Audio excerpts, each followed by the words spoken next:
Walang nakikitang irregularidad ang Malacanang sa pagre-reassign o paglilipat sa dating hepe ng Task Force Tugis na si Senior Superintendent Conrado Capa.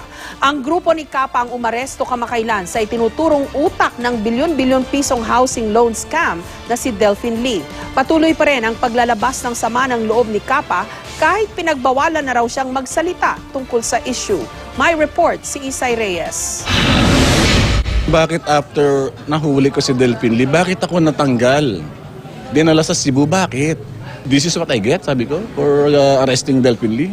Isang araw matapos i-anunsyo ni Philippine National Police o PNP Chief General Alan Purisima na tanggalan si Senior Superintendent Conrad Capa bilang pinuno ng Task Force Tugis, emosyonal pa rin si Capa at di maitago ang sama ng loob. Yan ay kahit pinagsabihan na raw siyang wag nang magsalita tungkol sa issue. Nauna lang sinabi ng PNP na promotion ang ginawa nilang paglipat kay Capa mula Task Force Tugis papuntang Region 7. Sa particular case na to, tama ako. Ako ang tama rito. So, kahit saan pa kami makarating, kahit na ako yung kasuhan yung administrative for insubordination. So, okay. Ayon sa tagapagsalita ng PNP na si Chief Superintendent Ruben Sindak, nakatakda na raw mag-usap sina Capa at Purisima para magkalinawan sa issue. No one can predict the plans and programs ng PNP, subalit itong iniisip niya ay para sa kabutihan ng lahat. Giit pa ni Sindak, si Capa raw ang mismong nagsabi kay Purisima na mas gusto niyang na-reassign sa Region 7. Pinapili nga siya kung gusto niyang bumalik ng Task Force Tugis o mag-proceed sa Region 7 at minarapat niyang dumiretso ng Region 7 at siya namang in-uphold ni Chief. Paliwanag ni Capa, nasaktan daw siya dahil tila pangungutya raw ang pahayag ni Purisima kahapon na pwede siyang ibalik sa Task Force Tugis pero matatagalan ng kanyang promotion. I'm too proud for that. So, hindi ako magmamakawa sa kanila na kung saan nyo ilagay. I will take this like a man.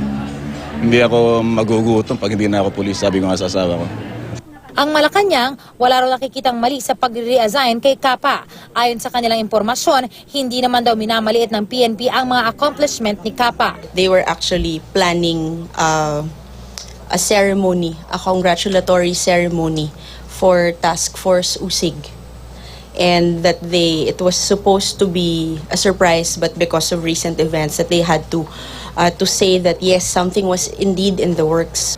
Miyembro ng PMA Class 1985 si Capa. Bukod kay Lee, pinamunuan niya ang pag-aresto sa carnapping suspects na Dominguez Brothers at kay Alfred Mendiola. Grupo din ni Capa ang umaresto sa tinaguriang dental serial rapist at nakahuli sa ilang miyembro ng Ozamis Robbery Gang. Masama man ang loob, pupunta pa rin daw sa Cebu si Capa. Maaawal kasi siya kung hindi siya magre-report doon sa loob ng 10 araw. Maghahanda sana kami mamaya yung konting boodle fight, ganun. Celebration. Oo, wala na, despedida na. Goodbye na. Goodbye, stars. So what, di ba? At hanggang sa pag-alis niya sa Task Force Tugis, naninindigan si Capa na legal ang pag-aresto nila kay Delphine Lee. I talked to the judge. Ako nagpapunta kay Judge Reyes. Hindi ako naniniwala doon at face value. Bakit ako maniniwala doon? Ang alam ko, sino yung nag-issue ng warrant, yun din ang magbibidyo ng warrant. Sa aking maliit na kaalaman sa batas. Pero ang negosyante, iginiit hanggang arraignment niya kanina na walang kaso laban sa kanya. Hindi rin siya naghain ng plea sa korte, kaya naman ang Pampanga RTC Branch 42 na ang naghain ng not guilty plea para sa kanya sa kasong syndicated estafa. In-schedule na po for PMC. No, hindi po pre-trial. Mediation po. Kasi ang mga estafa cases po, mediatable offenses. We're insisting that this is still available offense. Sa Lunes, maghahain ng kampo ni Lee ng motion for immediate resolution sa Korte Suprema. Isay Reyes, GMA News.